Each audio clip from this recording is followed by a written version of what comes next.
Don't get sick. Grace, the first question for you is, how did the story come about, and how did you kind of conceptualize this? Yeah, so the story came about. My dad and I were working on another project with Michelle, Alita Battle Angel, and we were. I had talked to my dad. Hey, I got really excited about VR. I want to do VR storytelling, and so he thought, well, shoot, let's start a company together and let's go try to put something together. And so, yeah, yeah, right. Like, hey, let's do it. And so we were all excited about it. We had just done that, and just started meeting with STX. And then Michelle was on set, and we told her, hey, we're doing this VR project. You should get into VR. Come with us. Like, you're someone who gets excited about new and new things like this. So just a few days later, she emailed us back an idea and said, okay, so the viewer is going to follow me through action sequences like a car chase, jumping out of a plane, and then urban warfare firefight. Look at that. Well, shit, that's the first lines on the script. That's there. And then we started passing it back and forth. In a few days, we were so excited about it. Yeah, we wrote it in a few days. Really? And it's really fun to work with him because he knows Michelle too, so he could write in her voice as well. And I would write a few, usually it takes me longer to write because I'm writing by myself. But when you have a partner that you've grown up with, I've known him since he was born. They share the same ideas. You share the same, I've shown him movies that I love, that he now loves. So you share the same language. So I would write a few pages. Whenever I get stuck, I'd pass it to him. He'd send me back 5 or 6 pages that would blow me away, and I would try and top that. So then we'd go back and forth, and we had it very, very quickly. That's amazing. Yeah. Now, Michelle, I know that you contributed some of the story elements to this as well.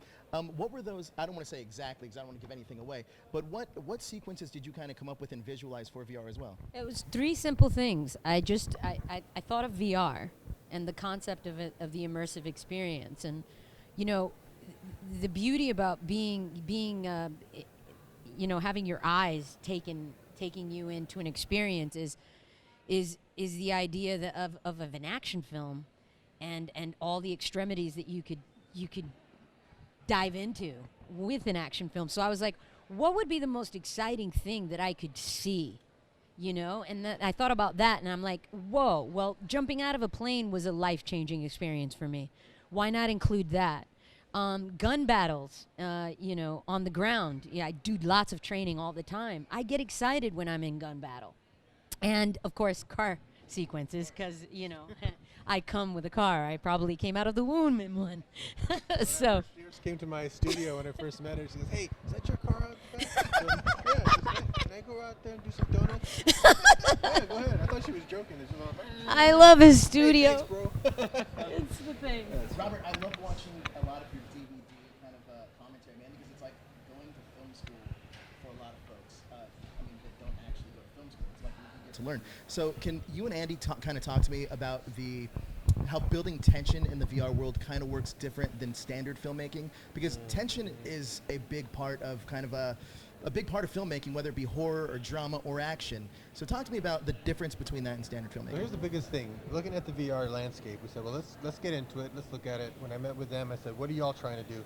They had a really compelling idea, which was to do something in VR that was cinematic, that wasn't 360, because, and I agreed, when I had seen 360 VR cinematic stuff, you were constantly looking around to see what you'd be missing, and you would miss what's in front of you. And it also limited how you would capture it, because you suddenly had a camera that you'd have to race the crew, and it became very labor intensive. By doing a half dome, you could have still traditional gear and work purely on story. And so it really came down to the writing and how you were going to do the story in a way that would involve the audience. Because when I would see VR cinematic, I actually felt more distant from the story than into the story. So how do you create tension and suspense and mystery was I felt needed to be first person. I wanted the wish fulfillment of being in an action film with her. When she said the thing about falling out of a plane, you're following me through action, I went, that's wish fulfillment. I want to star in a movie with Michelle where we're getting to do those things, but where it feels like it's real, like it's really happening. So it blows through a lot of those conceits. You have to just make it so that you're constantly unveiling the story slowly to the audience as it's happening through action, and you're understanding who you are. You don't know who you are, and why you even have this point of view at first. You're just suddenly in this situation where it continually gets worse and worse. and that's using the language of cinema and storytelling. But in order to kind of patch up the holes of what VR has right now, its limitations. That's why we even call it the limit. We really wanted to test what the limits of this technology was by pushing it as far as possible. And the camera that we put together with Andy and his team, we were able to pull it off. And then I'm super excited that everything that we envisioned actually made it into the film and works. VR is a big part of video game culture now, currently. We're starting to see that. And now, obviously, with you guys doing this in a film, is a whole new element. But Andy, can you talk to me about some of the games that may have inspired you to do this journey, or that you learned from at all? Yeah, so I think, and Michelle talks about this a lot, and so does Racer, is, I'm a pretty big gamer. I play a lot of first-person shooters, and I think that lens into a world of interactive video game is just very comfortable for the people who own these headsets, right? And VR is primarily a gaming platform. All the data shows and all the headset manufacturers are telling us that people are also spending a lot of time watching passive content also. So I think the idea of going into a cinematic experience, telling a story, taking the pillars of what great film and television are, idea, script, director, great talent, all of those things, putting it together and packaging it in a way that feels familiar, I think was the goal, right? And I think that's what we were able to achieve is it blends the interactive gaming experience with the passive cinematic experience. And no, you're not like selecting scenes or shooting back at people yourself, but what you're doing is you're standing in someone else's shoes, and I think it's a really powerful way to convey emotion. So the way we talk about it a lot is, in traditional film and television, the whole point is to convey emotion, right? You want to make someone laugh, you want to make someone cry, you want to scare the crap out of someone, although you want to put them through an exhilarating experience. And people can really do that and do that well. And all these people here have done that. And I think in VR, what you're able to do is you can amplify any of those emotions that you're trying to do it right. If you execute it properly, if you're scared in a movie theater, you put on a VR headset, times it by a factor of 20, man, because you're going to be just jumping, right? And so I think that's what we wanted to do is make an action movie, put you at the center of it, and crank it up to 11, as Spinal Tap says. Michelle, as an actress, how different is it working with VR and kind of getting into that mindset, knowing that the audience is going to see something a little bit different than they normally would see? Is that change at all from standard filmmaking? No, not when working with Robert. he just made it feel like we were just shooting a regular film. I think the difference is your interaction with the camera. If anything, as a person, I'm getting more excited about what cameramen are going to discover, the rigs that are going to have to be developed for this new genre of filmmaking. Right. Because now the camera person is, especially when you're dealing with an action film, is a character in the film.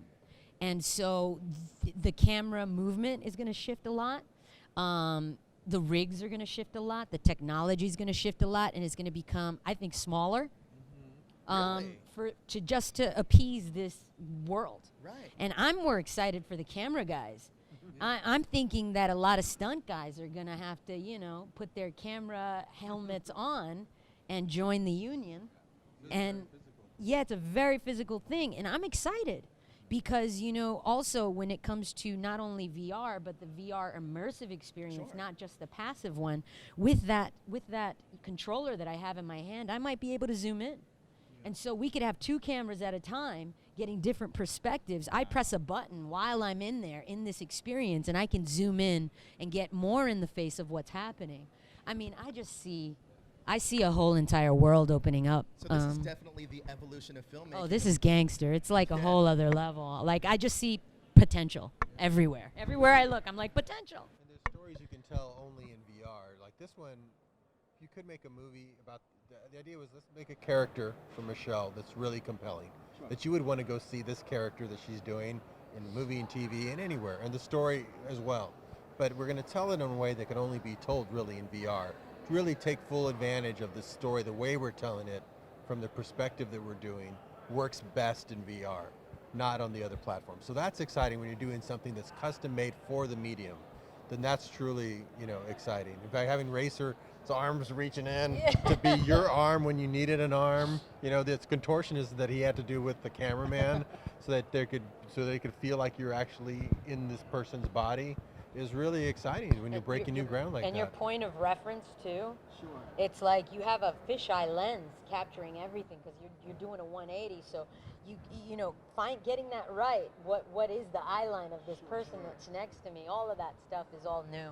Yeah. And it's a lot is on her for a lot of the story has to come through her because she's telling the story and she's talking directly into the camera, and you need a really terrific actress for that. Right. So she's wonderful, and that she makes it look really easy. That you've got the helmet on, you don't feel the acting. You feel like you're actually in a movie with her. She's really talking to you and saying, "We're jumping out of this plane right now because it's about to blow up," and you believe it. So it's fun. Can you talk to me about, because the theater going experience is still a communal experience. Yeah. Where people go to theaters to see movies. I mean, I guess together. But VR is a very I guess individual. together. I Did you guess see together. Yes, I mean, that's like kinda- well, whatever. 'cause Are you going to the movies by yourself, man? Socializing. Because just call me up, man. Just call me up. I'll go. I got stuff Not to. necessarily going, just to be with the crowd. Just Usually to that's be the way- around humans. So passe. And then a lot of times you're watching a movie, you want the group experience, hear everybody laugh and everything at the same things, or scream if it's a horror film. What's different about VR is that in this experience is it's a point of view. It's your own point of view. It's not the audience. Right. It's not a shared experience. It's your own personal experience. You are in an action film. Forget them. You yourself are in a film with Michelle and Norman. It's almost like a very selfish thing. It's wish But fulfillment. Yeah, It it's a is wish wish. fulfillment. So it's more transportive, where the other one you're watching a stage play. You want to be there with the audience. This isn't that. This isn't that passive. This is more bridges the gap between something that's truly you performing something and you watching something. Well, guys, I can't wait. This sounds amazing. I'm going to be on that journey with you, Michelle. So this is going to be a lot of fun. Thank you guys so much for joining us Cheers. in New York Comic Con 2018. There you go.